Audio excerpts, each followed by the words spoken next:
Good morning Harshi, good morning to all viewers. जी ma'am, सबसे पहला मेरा सवाल आपसे ये है, क्योंकि यहाँ पर जो है रोल ओवर का आंकड़ा निकल कर आया है और हम लोग एक बार स्क्रीन पर भी फ्लैश करते हैं उस आंकड़े को ताकि और भी दर्शक जान पाए। मैम, सितंबर में निफ्टी का जो रोल ओवर है वो 70.9% रहा है, जो कि पिछले हम लोग क्लोजिंग में देखें तो वो 63.5% से ज़्यादा है। ये 3 महीने का अगर हम एक एवरेज निकालें तो ये 67.2% है और 6 महीने का एक औसत जो है वो 64.4% है, जो उससे ज़्यादा के तौर पे देखने को मिल रहा है। आप इसको कैसे रोल ओवर के आंकड़े को देख रहे हैं? और ख़ास तौर पे हम लोग देख रहे थे कि जो अक्टूबर सीरीज़ होती है, 2015 हो, 2016 हो, 2017 हो, 2019 या 20 हो, 21 हो, 22 हो, उसमें एक बेहतर तेज़ी दिखाते हुए ये दिखा है। एक बार स्क्रीन पर हम लोग आंकड़ा लेकर आते हैं, प्लीज़ एक बार फ्लैश कीजिए, मैं टीम को कहता हूँ ताकि और जो व्यूअर्स है वो देख सके। मैम, आप कैसे देख रहे हैं इसको? देखिए, रोल ओवर जो अभी हम लोग देख रहे हैं कि अभी कहीं ना कहीं अभी भी मार्केट में आशा लोग देख रहे हैं जी। कि कुछ तो रिवाइवल हो जाए। बट मेरी नजर में ये फिलहाल के लिए जो पोजीशनिंग रोल ओवर हुई है, ट्रेडिंग माइंडसेट से हुई है। पहली बात तो कहने का मतलब सिर्फ इतना ही है यहाँ पर कि इन आंकड़ों को हम इसी तरह से देख सकते हैं कि market is looking for an hope कि क्या कुछ कंफर्मेशन कहीं से कुछ आ जाए कि हमारा Nifty, overall Nifty index revive हो सके, सपोर्ट बना सके। और ये इसलिए भी इम्पोर्टेंट है कि अगर हम देखें पूरे मार्केट में, अगर हम देखें अभी तक की जितनी भी न्यूज है, न्यूज के जो साइज या फिर इम्पैक्ट, जो इम्पैक्टफुल है, जो वेटेज है, actually weightage is the right word for this, जो वेटेज वाले न्यूज है जैसे कि टैरिफ, बहुत सारी चीजें, एक एक को नाम लेने की जरूरत नहीं है, everybody is aware of it because regularly लोग शो देख ही रहे हैं। तो भी इन सब बातों के बाद भी हम लोग अभी भी अपने ऑल टाइम हाई से बहुत ज्यादा दूर नहीं है। इट इज जस्ट लाइक 6.6% के लगभग। बट आई एक्सपेक्ट कि यहाँ पर अभी इन न्यूज का पूरा इम्पैक्ट नहीं दिखा है और कहीं ना कहीं अभी भी जो व्यू है, जो रोल ओवर्स हुए हैं, इनको थोड़े दिनों के बाद में शायद इनको एक फाइनल पोजीशनिंग लेनी ही पड़ेगी, कट करने पड़ेंगे या मतलब स्क्वायर ऑफ होने पड़ेंगे। रही बात इंडेक्स के लिए नजरिया क्या बनता है, बिकॉज हम यहाँ पर एक ओवरऑल इंडेक्स की मार्केट की बात कर रहे हैं, तो यहाँ पर हमें 24,610 is the last support for Indian market, क्योंकि टेक्निकली भी, पुराने सपोर्ट वाइज भी और 200 दिन का मूविंग एवरेज, आरएसआई, सारी चीजों को अगर आप एक साथ ले लें तो ये टेक्निकल के बेस पर ये लास्ट सपोर्ट बचता है। इसके साथ में आज आरबीआई की मीटिंग भी है और ये एमपीसी पॉलिसी डिसाइड करने वाली है। दोनों, अब ये एमपीसी पॉलिसी का इंपैक्ट भी अब यहाँ पर देखने लायक होगा कि रेट कट कितना होता है, 25 बीपीएस होता है या 50 बीपीएस होता है या नहीं होता है। जहां तक है 25 बीपीएस होगा। इस कंडीशन में अगर ये बीपीएस डिक्रीज होता है, यानी अगर इसमें रेपो रेट में हमको कट मिलता है, तो हमारे बॉन्ड यील्ड भी घटेंगे। तो जो आउटफ्लो फ्रॉम द मार्केट है, मुझे लगता है कि वो अभी भी कंसिस्टेंट रहने वाला है, क्योंकि इंटरेस्ट मार्केट में ये बहुत इंपॉर्टेंट एक फैक्टर प्ले करता है कि अगर इंटरेस्ट रेट घट रहे हैं, एक तरफ आपको अपने डोमेस्टिक मार्केट में कंजप्शन को बूस्ट करना है, एक तरफ आपको अपने बैंक मार्केट में पैसा बढ़ाना है, तो ये सारी चीजें थोड़ी अभी भी अनसर्टेनिटी की तरफ ही है। और ये जो रोल ओवर वाला डेटा हम लोग देख रहे हैं, यहाँ पे बाउंस बैक वाली कम कंडीशन है, अभी भी सैलून राइज का भी होगा। आने वाले समय में वाइंड अप्स देखेंगे, स्क्वायर ऑफ देखेंगे। बिल्कुल सर मैम। और इसके अलावा मैं एफआईएस का भी आंकड़ा यहाँ पर देख रहा था, तो करंटली जो नेट शॉर्ट है वो 1.76 लाख कॉन्ट्रैक्ट है। यहाँ पर लॉन्ग एक्सपोजर देखने को साफ तौर पे मिल रहा है और अगर आप यहाँ पर देखें तो करीब करीब ये 74% के आसपास हो जाता है। अच्छा मैम, एक चीज़ बताइए, कल जो निफ्टी बैंक है उसमें एक रिलीफ की स्थिति ये ज़रूर देखने को मिली। अब आरबीआई की पॉलिसी का तो हम लोग इंतजार कर ही रहे हैं यहाँ पर, ऊपर से कल सरकारी बैंक जो है, खासतौर पर पीएसयू बैंक जो हैं, उन्होंने एक मोर्चा संभाला है। आप कुछ ट्रिगर देख रहे हैं यहाँ पे कि आरबीआई की तरफ से अगर कुछ यहाँ पर स्थिति, अगर आप निवेशकों के हिसाब से, बाजार के हिसाब से पॉजिटिव निकल कर आती है, तो यहाँ पर एक स्थिति जो है वो 200 पॉइंट्स की, 250 पॉइंट्स की तेजी देखने को मिल सकती है? निफ्टी बैंक में देखिए, अभी भी एक ट्रेड के पॉइंट ऑफ व्यू से हमें एक सपोर्ट डिसाइड हमको मिलता है, डिसाइसिव सपोर्ट, जो कि है 54,500। इसको थोड़ा सा और आप अगर रेंज वाइज समझे तो 54,450 इज द सपोर्ट। अगर हम यहाँ पर खुले, फ्लैट खुले, या फिर थोड़ा बहुत कल के क्लोजिंग के बेस पर थोड़ा बहुत गैप डाउन भी खुले, लाइक 150 पॉइंट, तो भी ये सपोर्ट इंटैक्टेड है। इस कंडीशन में जब तक हम यहाँ पर एक अपसाइड का ट्रेड, यानी जैसे कि आपने बोला है 150-200 पॉइंट का कोई अपसाइड का ट्रेड बनता है क्या, तो पहले तो एस्पेक्ट ये करें कि आज की मार्केट में वॉलेटिलिटी रहेगी। अगर आप डायरेक्शनल ट्रेड्स को प्लान कर रहे हैं तो you got to be very very careful, क्योंकि 54,000, 450 एंड 500 ये एक सपोर्ट रेंज है। इसके बेस पर आप अपने ट्रेड्स को प्लान जरूर कर सकते हैं, बट अपने एक्सपोजर्स को लिमिटेड रखिए। डेफिनेटली जब तक ये सपोर्ट बरकरार है, हमारे लिए एक होप है, एक प्राइस में एक पोटेंशियल दिख रही है कि निफ्टी बैंक 54,900, जबकि हमारी पिछली क्लोजिंग जो है 54,650 के नियर है। तो 54,900 तक एक बार हमको प्राइस स्ट्रेच होते हुए मिल सकता है। दैट इन अदर वर्ड्स ये कहता है कि लगभग 250 पॉइंट का मूवमेंट अपसाइड का पॉसिबल है, बट उसके अगेंस्ट में जो आपका रिस्क है वो भी इवेंचुअली उतने ही पॉइंट्स का है। तो आपको बहुत केयरफुली ट्रेड प्लान करना है, एग्रेशन में ना आए। बेटर ये होगा इस मार्केट में जब आपके पास में न्यूज फ्लो बहुत ज्यादा हो, जब आपके पास में अनसर्टेनिटी ऑफ मैक्रो फैक्टर जैसे कि मॉनेटरी पॉलिसीज वाली बातें हो जी गई, जी जी जब भी ऐसी बातें होती हैं देयर आप अपनी न्यूट्रल स्ट्रेटेजीज को लगाइए। उसके दो बेनिफिट होते हैं कि आपको नहीं पता कि होने क्या वाला है, राइट, यू आर नॉट जी so sure about it, but कुछ तो होगा। तो वहां पर हमें ऑप्शन बाइंग जब आप कर रहे हो मोमेंटम के लिए, तो वहां पर आप option buying neutral trading strategies को डिप्लॉय कर सकते हैं। जनरली वो वर्क करती है। ठीक है मैम। तो चलिए अब हम लोग आगे बढ़ते हैं, वापस मैम के पास चलते हैं। मैम अब मैं आपसे समझना चाहूँगा, क्योंकि हम लोग यहाँ पे पीएसयू बैंकिंग की बात कर रहे थे, कोई आपको लग रहा है आपके रडार पर कोई ऐसे स्टॉक्स हो जो आपको लगता हो कि शॉर्ट टर्म के लिहाज से या फिर इंटरडे के लिहाज से यहाँ पर फोकस करना चाहिए? SBIN अभी भी वो बात पूरा नहीं हुआ है टारगेट। वैसे आपको याद भी, सभी को याद होगा, मुझे तो याद है जी कि SBIN पर मैंने कम से कम 7-8 बार बोला था कि SBIN स्टिल बुलिश और ये सपोर्ट दे सकता है आगे भी। एंड मेजरली एक्चुअली न्यूज ये भी है कि जो ये हो क्यों रहा है, इसमें जितने भी FPIs इन्वेस्टमेंट को अगर ओपन एक्सेस मिल जाता है इस इन्वेस्टमेंट का, तो इन बैंक्स में भी अगर इनमें लिक्विडिटी और भी लिक्विडिटी बढ़ेगी और बाहर के फंड्स अगर इनमें इन्वेस्ट कर पाए, तो फिलहाल के लिए लिमिटेशंस थी वो इंप्रूव होते हुए दिखेंगी यहाँ पर, जिसका इम्पैक्ट हमको PSU सेक्टर के बैंक्स में अभी और भी दिखने वाला है। इट्स नॉट डन येट, अभी यहाँ पर वो पूरी बात खत्म नहीं हुई है, अभी कितना होगा वो अलग बात है, बट फिलहाल तो अभी ये और भी बुलिश है। तो SBI still on my radar. हालांकि जो मैंने टारगेट्स दिए थे 800 से 810 की बाइंग में, 840 एंड 880, आई थिंक कल की मार्केट में 880 भी टच हुआ है, कल परसों की मार्केट में। तो टारगेट्स तो हिट हो गए हैं, but there is still some more potential. अगर आप इसमें इन्वेस्टमेंट के बारे में देख रहे हैं तो अभी भी एनकैश कर सकते हैं। सेकंड, इससे ज्यादा जो अच्छा लग रहा है as of now current entry के हिसाब से, दैट इज PNB भी आई स्टिल रिमेंबर 105 110 इस रेंज में, 100 से 110 की रेंज में बाइंग सजेस्ट की थी। 97 was the stop loss and still यहाँ पर अभी पोटेंशियल है। अगर आप इसको एनकैश करना चाहें, one can try for this. अभी 112 113 की रेंज में यस्टरडेज की मार्केट में क्लोज हुआ था, तो इसमें अभी भी पोटेंशियल है। जो SBI में हुआ है इसमें होना बाकी है। तो शॉर्ट टर्म के हिसाब से I am yet to see PNB trading at 118, 118 पर अभी बिल्कुल आसानी से ट्रेड कर सकता है इन अपकमिंग डेज, एंड दूसरा 124 पर भी ये बहुत आसानी से आ सकता है। एंड रही बात स्टॉप लॉस PNB में, PNB का स्टॉप लॉस होगा 106 का और करंट प्राइस है 112 टू 113 की रेंज में। ठीक है, एक बार PNB का भी हम लोग एक बार अगर स्टॉक फायर कर पाए, प्ले कर पाए यहाँ पर, तो देखिए SBI का हो गया, मैम ने बता दिया यहाँ पर। इसके अलावा मैम ने जो लेवल्स दिए यहाँ पे 111 112 के बाइंग लेवल हैं और 124 तक जा सकता है। 106 का मैम आपने यहाँ पे स्टॉप लॉस बताया, 106 रुपये का। जी ठीक है, इस चीज़ का ध्यान रखना है यहाँ पर। इसके अलावा यहाँ पे बिलियनियर बॉय के नाम से एक ID बनाई है इन्होंने, और इनफैक्ट एक और स्टॉक में ऐड ऑन करना जी, चाहती हूँ, बैंक ऑफ बड़ौदा। ये भी एक छोटा स्टॉक है, लेकिन इसमें हो सकता है कि हमको और थोड़ा फास्ट बीटा स्टॉक है, सेक्टर से कंपैरेटिवली कम ही है, जी फाइनेंशियल्स बुरे नहीं है, ठीक ठाक है, बट ओवरऑल अगर मतलब जब मैं फाइनेंशियल्स की बात कर रही हूँ तो मैं इसके मल्टीपल को भी देख रही हूँ। तो उस कंडीशन में वीकनेस तो है, प्रॉफिट नहीं है कंपनी में, बैंक में, बट जो इन्वेस्टमेंट के फ्लोज, बाहर की इन्वेस्टमेंट अगर डायरेक्ट एक्सेस मिल रहे हैं इनको, तो इनमें कहीं ना कहीं हमको कुछ इंप्रूवमेंट देखने के लिए मिलेगा इनकी बुक्स में।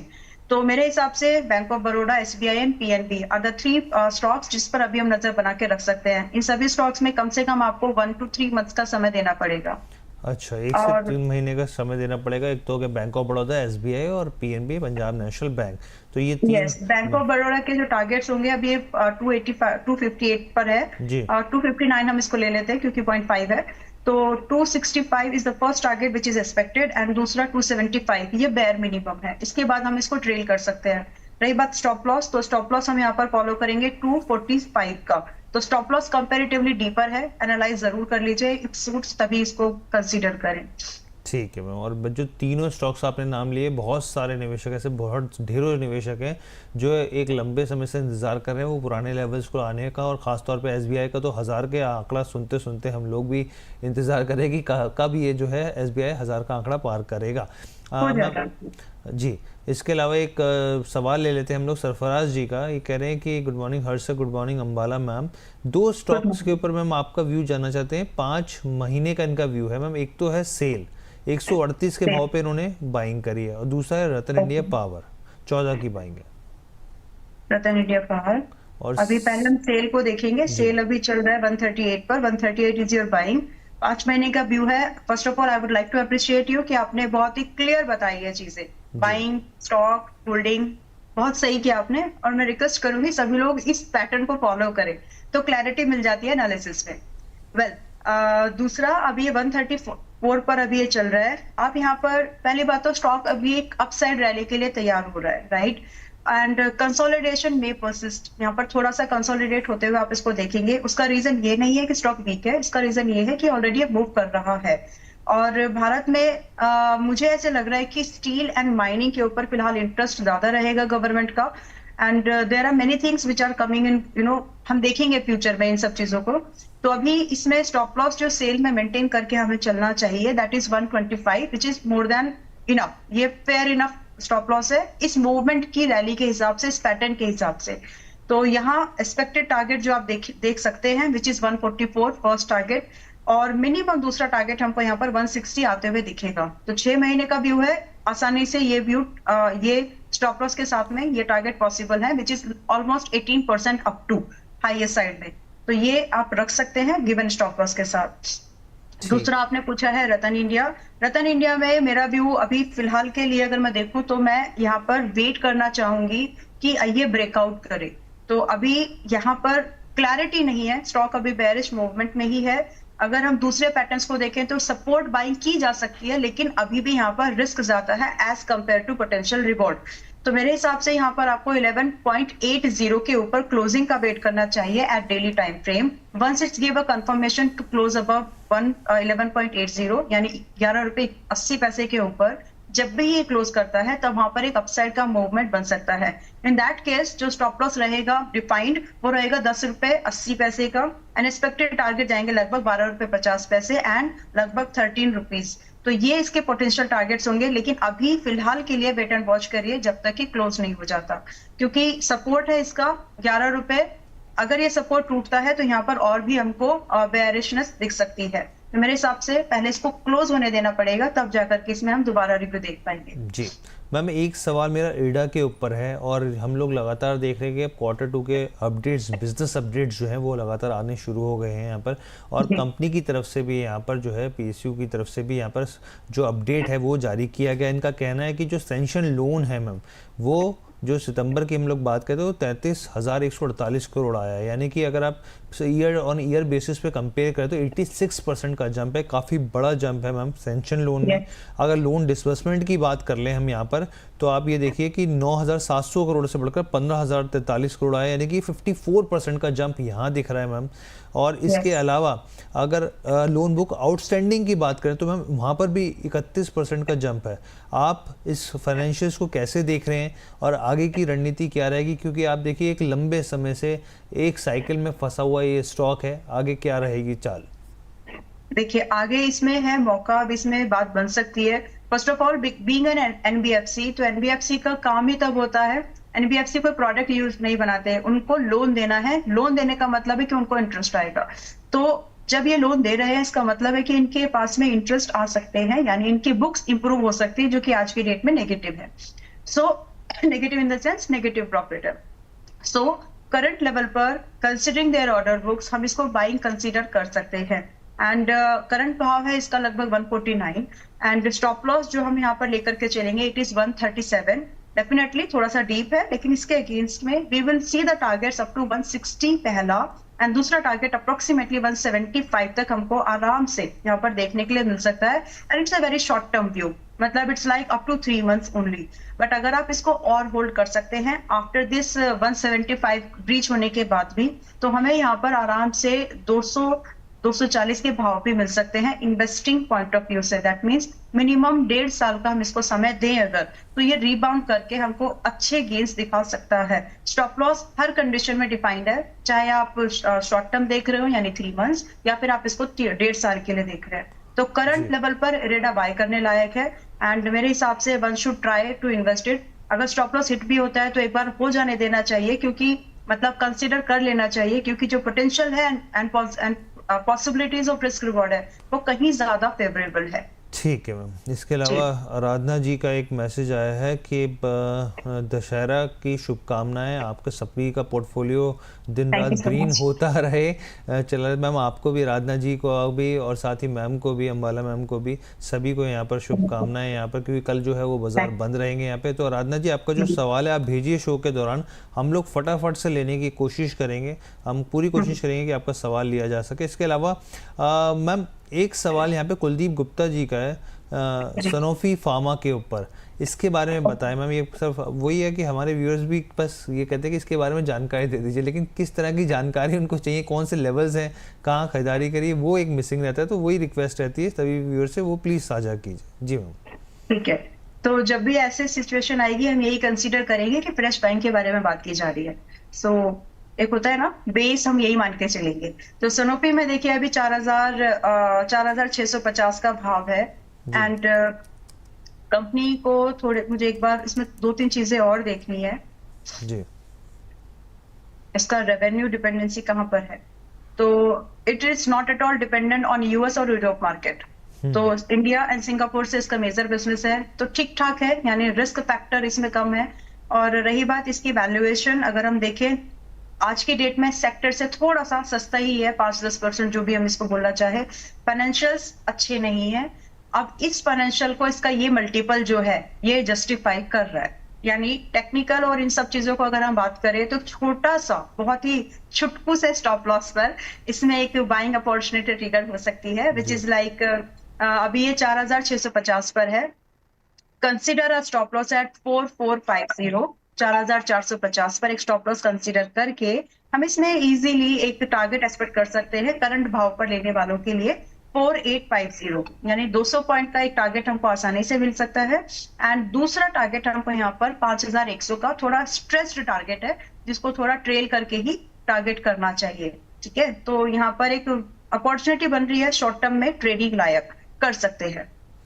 ठीक है मैम।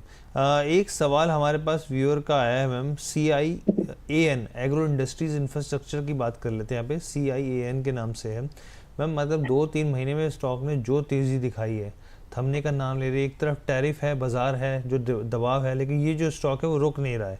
आपकी क्या सलाह रहेगी? कल भी हमने देखा कि शायद 5% का अपर सर्किट लगता हुआ दिखा है इसमें। ये एथेनॉल वाली कंपनी है क्या जो इंटरनेट पे बहुत वायरल हो रही थी? हाँ, एग्रो हेल्थ केयर से जुड़ी है मैम ये कंपनी। हाँ ठीक है, तो इसमें आप एंट्री तो बना लेंगे, लेकिन इसमें आप एग्जिट कैसे लेंगे? तो इट्स लाइक दैट वैसे तो इसमें आप हमेशा थोड़ा सोच समझ के, अभी देखिए सीधा सीधा दिख रहा है यहाँ पे डॉट्स हैं सिर्फ, चार्ट पर अगर आप देख रहे हैं, मतलब see in such stocks they are not driven by price action, first of all they are not driven by fundamentals, they are not driven by relative strength and all they, it is something a different kind of stock segment of category.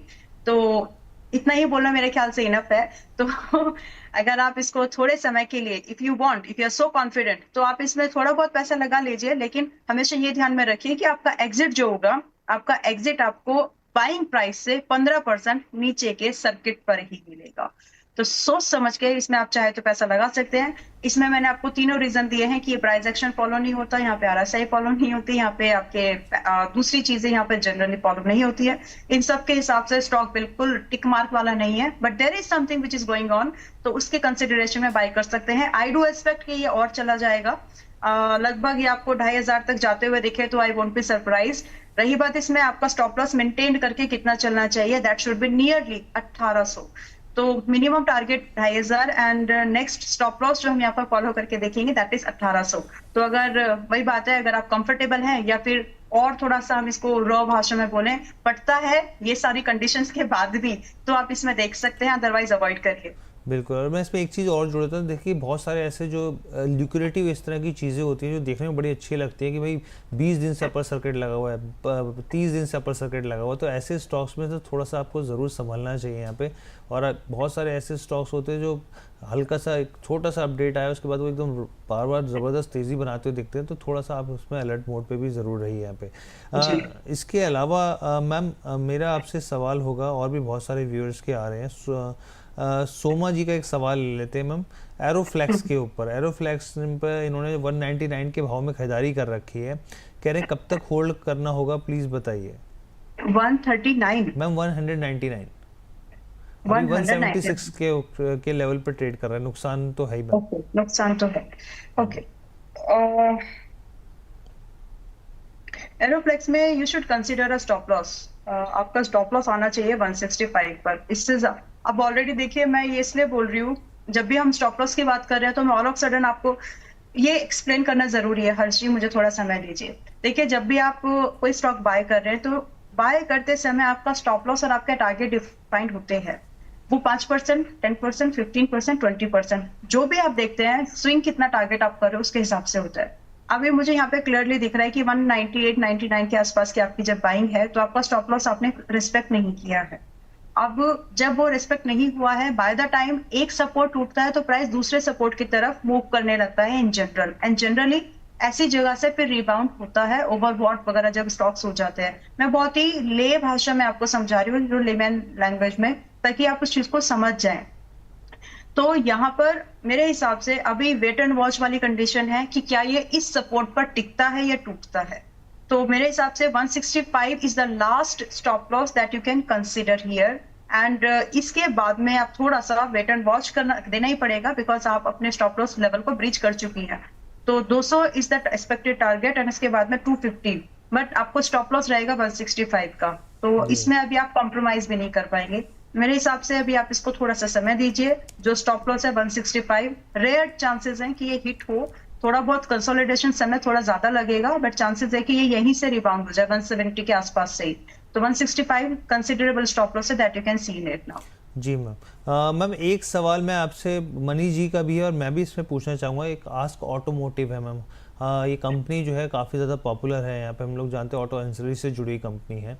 और इसके fundamentals, क्योंकि मैंने भी खुद ma'am factory visit की और भी बहुत सारी चीज़ें हैं हम लोगों ने जो देखी इसके बारे में, मैं आपसे समझना चाहता हूँ स्टॉक को लेकर आपका क्या नज़रिया है यहाँ पर लॉन्ग टर्म के हिसाब से, क्योंकि पिछले एक साल में इसने 20% के आसपास का रिटर्न बनाया, पिछले 6 महीने में भी जब बाजार में दबाव रहा है तब भी एक अच्छा रिस्पॉन्ड इस स्टॉक ने दिया है, और एक महीने के अंदर भी 5% का पॉजिटिव रिटर्न है। आप कैसे देख रहे हैं इसको?